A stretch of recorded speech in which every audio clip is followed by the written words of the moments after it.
As per time এটা হচ্ছে মানে 2.5 ঘন্টা মানে আগে রয়েছে আমাদের ইন্ডিয়া থেকে টাইমের কনসার্নে। ওকে, তো আমরা চলে এসেছি থাইল্যান্ডে, সুবর্ণভূমি এয়ারপোর্ট। 2:15 বাজে ইমিগ্রেশনে যাব। ইমিগ্রেশনে বেসিক্যালি আমরা যতবার এখানে এসেছি, this the 4th time we are visiting this place. আর তো এটা মানে আমাদের কাছে কোনো নতুন কান্ট্রি নয়, আর মানে অলিগলি সবই চেনা। ওকে, তো হঠাৎ যখন ঠিক হলো যে কোথায় যাব, তো ডিসিশন হলো ঠিক আছে চলো আবার যাওয়া যাক। তো এখান থেকে আমরা ইমিগ্রেশনে যাবো, এবং ইমিগ্রেশনে এখন তো ডকুমেন্টেশনের কোনো ব্যাপারই নেই, তো ওই কারণের জন্য just passport and hotel booking, that's all, and return ticket এটা জমা করতে হবে। আর আমরা যাবো এক্সপ্রেসে, কেননা এখন ভিসা ফ্রি আছে। আর এক্সপ্রেসে গেলে আমাদের মানে পার হেড আমাদেরকে এক্সট্রা কিছু এক্সট্রা পয়সা দিতে হবে। মানে আই থিঙ্ক লাস্ট টাইম আমরা যখন এসেছিলাম তখন এখানে আমাদের 200 বাট করে দিতে হয়েছিল পার হেড, অ্যাপ্রক্সিমেটলি ওই সময় 500 রুপিস আমরা বলতে পারি। কিন্তু এখন যেহেতু ভিসা ফ্রি হয়ে গেছে, তো এখন এটাকে করেছে আই থিঙ্ক 100 বাট করে। তো 1 but equal to consider 2.6 Indian rupees. তো এটা এখন মানে রেট চলছে। মানে আমি ইন্ডিয়া থেকে কিছু নিয়ে চলে এসেছিলাম, আর রেস্ট অফ দ্য অ্যামাউন্ট এখানে মানে হ্যাঁ ভিসা আমরা যাব, ভিসাতে ফার্স্ট ট্র্যাকে যাব আমরা। তো এটাই হচ্ছে ব্যাপার, লাগেজও এখান থেকে আমাদের কাউন্টিং করতে হবে। কিন্তু আমাদের হ্যাট্রিক জার্নি হয়ে গেছে only for its too much লে অফ। মানে 10 ঘন্টা লে অফ ছিল, রাত্রি থেকেও ঘুমায়নি। আজকে গিয়ে তো জাস্ট সবাই বডি ফেলে দেবে বেডের মধ্যে, ঘুম। দেন slowly I will show you during this period what I exactly explore over here, and it's a you can consider it's a beautiful place. মানে আমার তো এই কান্ট্রিটাই খুব ভালোই লাগে, কেননা so many things are here to explore, foods and you know climates, so many things are here. অনেকে এই কান্ট্রিটাকে অন্যভাবে নেয়, যাকে we are thinking in a different way. So exactly you know আন্দাজ আপনা আপনা, এটাই আমি বলবো। তো আমরা চলে এসেছি ই ভিসা অন অ্যারাইভেলে।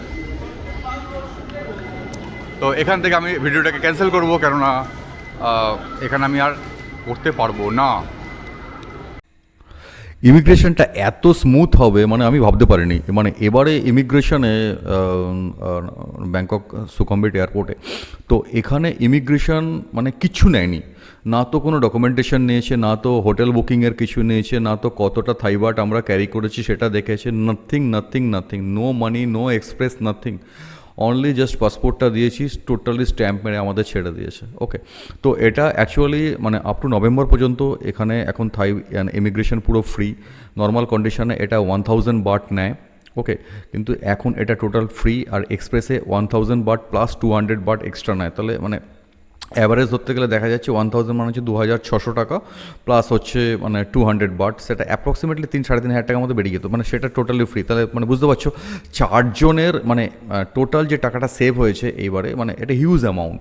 তো ইমিগ্রেশন এখনও পর্যন্ত এরা ট্যুরিস্টদের অ্যাট্রাকশন করার জন্য পুরো ইমিগ্রেশন পুরো ফ্রি করে দিয়েছে। আমাদের ইমিগ্রেশন ক্লিয়ার হয়ে গেছে আমার। আর আগে থেকেই ফ্রম ইন্ডিয়া আমি মানে আমার ট্যাক্সিকে মানে বুকিং করেছিলাম। এটা ট্যাক্সি নয়, আমরা টয়োটা একটা বড় গাড়ি মানে এক্সইউভি আমরা পেয়ে গেছিলাম। সেই এক্সইউভি করে আমরা মানে ওটাকে ট্রাভেল করছি। কেননা আমি ইন্ডিয়া থেকে যখন বুকিং করেছিলাম সেই সময় মানে অটোমেটিক্যালি ওরা কিন্তু মানে আমাকে হোয়াটসঅ্যাপে আর আমার মানে ওদের কোন ড্রাইভার তার পিকচার সমেত কোন মানে টার্মিনালে সে দাঁড়িয়ে থাকবে সব কিছু সেটা ছিল। ইভেন আমার নামের একটা পোস্টার নিয়ে এসে দাঁড়িয়েছিল। ইটস এ ভিআইপি মানে take overs you can say. তো এটা তো ঠিক মানে এক্সেলেন্ট মানে আমার। আর দ্বিতীয় কথা হচ্ছে আগে যতবার গেছি ততবার আমরা রাত্রিরে গেছি, মানে নাইটে আমরা বা মাঝরাত্রিরে গিয়ে পৌঁছেছি। এবারে ফার্স্ট টাইম আমরা পৌঁছালাম দিনের বেলা। তো কার থেকে মানে আমি জানি না মানে রেকর্ডিংটা তোমাদের কেমন লাগবে। আমরা সুখামভিট এয়ারপোর্ট থেকে আমরা ডাইরেক্টলি যাচ্ছি আমাদের পাটায়া ভগ হোটেলে, যেটা আমরা আগে থেকেই মানে বুকিং করেছিলাম ডাইরেক্ট দ্য অ্যাগোডা। ওকে, তো Agoda is the one of the best website, মানে যেটা মানে হোটেল বুকিং করার জন্য। ইভেন এখন trip.com-ও চলে এসছে, যেটা মানে অ্যাজ এ ভেরি গুড, মানে ইউ ক্যান রিলাই, মানে ইন্টারন্যাশনাল ট্রাভেল করতে গেলে অ্যাগোডাতে হোটেল বুকিং করাটা হচ্ছে রিলাই করার মতো, ঠিক আছে। তো আমি তো নর্মালি আজ পর্যন্ত কোনো দিনও মানে ট্রাভেল এজেন্টসকে আমি বিলিভ করিনি, আমি কোনো দিনও বিলিভ করিনি, কেননা আমি যতগুলো ইন্টারন্যাশনাল ট্রাভেল করেছি আমি ট্রাভেল করেছি থ্রু মাই ওন। ওকে, তো এখানে কোনো কোশ্চেনে নেই। তো এই আমাদের ট্রাভেলটা মানে সুখামবিট এয়ারপোর্ট থেকে মানে 2:20 আমরা মানে ক্লোজ করি, মানে আমাদের এটা হচ্ছে যেটাকে বলার আমাদের ইমিগ্রেশনটা কমপ্লিট হয়। কিন্তু আমাদের এখানে একটা ব্যাড নিউজ আছে, মানে সত্যি কথা বলতে ব্যাড নিউজটা অনেকটাই ব্যাড নিউজ। আমাদের 4টে লাগেজ ছিল। ওকে, ইন্টারন্যাশনাল এয়ারপোর্টে, দিল্লির ইন্টারন্যাশনাল এয়ারপোর্টে আমার ছেলের যে বড় ছেলের যে লাগেজটা, সেই লাগেজটা কিন্তু ওরা প্লেনে তোলেনি। তো এর তোলেনি বলে কিন্তু আমার ছেলে মানে জাস্ট আমার পাশেই বসে আছে, সে ভীষণ ক্ষুব্ধ, মানে তার জামা প্যান্ট থেকে স্টার্ট করে সব কিছুই ওখানে পড়ে রয়েছে। তো যাকে এখানকার এয়ারপোর্টে মানে আমাকে হেল্প করেছে, আমাদের একটা মানে পার্সি দিয়েছিল, সেখানে আমরা ফিল করে দিলাম সব কিছু।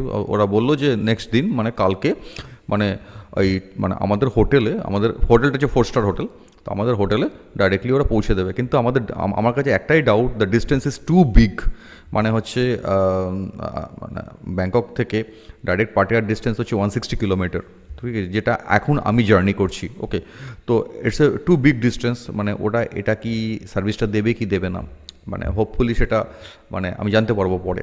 ওকে, তো এটা মানে আর আলটিমেট তোমরা দেখতে পারবে রোডের স্ট্রাকচার্স, সারাউন্ডিংস, 6x6 লেন রয়েছে এবং দিস এক্সেলেন্ট রোড, কোনো সাউন্ড নেই, all cars maintaining their behaviours, no siren, no horn. Okay, যেটা আমি মানে ওমানে যখন থাকতাম তখনও এটা ছিল, ইউএস বা ইউরোপেও কিন্তু হর্ন বাজানোটাকে একটা বিশাল বড় ক্রাইম বলে লোকে মনে করে, যেটা আমাদের দেশে ওটাকে একটা প্যাশন বা ওটাকে একটা প্রাইম ইস্যু বলে মনে করে। যাকে আমরা চলেছি পাটিয়ার দিকে, আর আমাদের পৌঁছাতে আরও 1 ঘন্টা বাকি আছে। আমি এখানেই ভিডিওটা শেষ করব, কেননা আমার এই ট্রিপ যেটা আছে, এই যে ট্রাভেলের যে গাড়ির ভেতর থেকে আমি যে রেকর্ডিংটা করছি, আমার মনে হয় না আমার অডিয়েন্সকে বেশিক্ষণ ধরে এটা ভালো লাগবে। Okay, thank you very much, bye by.